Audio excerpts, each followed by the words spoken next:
धाराशिवमध्ये अतिवृष्टी आणि महापुरानं मोठं नुकसान झालेल्या जिल्हा परिषद शाळेच्या विद्यार्थ्यांना मदतीचा हात। टीचिंग लर्निंग कम्युनिटीकडून विद्यार्थ्यांना शैक्षणिक साहित्याचं वाटप। नागपूरमध्ये गोंडवाना गणतंत्र पार्टीचं आंदोलन। आदिवासींच्या विविध मागण्यांसाठी धरणे आंदोलन। पारंपरिक वेशभूषेत आदिवासी आंदोलनात सहभागी। रायगडमध्ये रिक्षा चालकांची जिल्हाधिकारी कार्यालयावर धडक। विविध प्रलंबित मागण्यांवर सकारात्मक चर्चा होऊन देखील कार्यवाही होत नसल्याची तक्रार।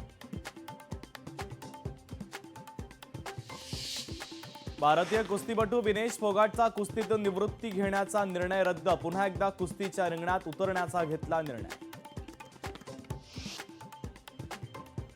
गुंड निलेश घाळवेला कोर्टानं घोषित केलं फरार। 30 दिवसांमध्ये निलेश घाळवे हजर झाला नाही तर सर्व मालमत्ता जप्त करण्याचा इशारा।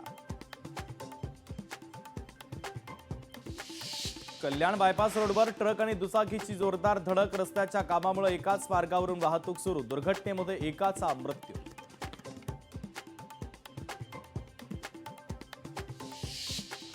सिंधुदुर्गात वाळू परवान्याचं नूतनीकरण रखडल्यानं व्यावसायिक अडचणीत। ऑक्टोबर महिन्यापासून वाळू परवाना प्रक्रिया पूर्ण झाली नसून व्यावसायिकांचं मोठं नुकसान। नवी मुंबईच्या खारघरमध्ये 2,72,00,000 रुपयांचा गुटखा नष्ट। अंमली पदार्थ विरोधी पथकाची कारवाई। पुढील तपासही सुरू।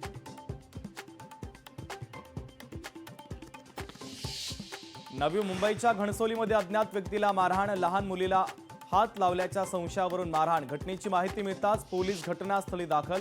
संबंधित व्यक्तीला पोलिसांनी घेतलं ताब्यात।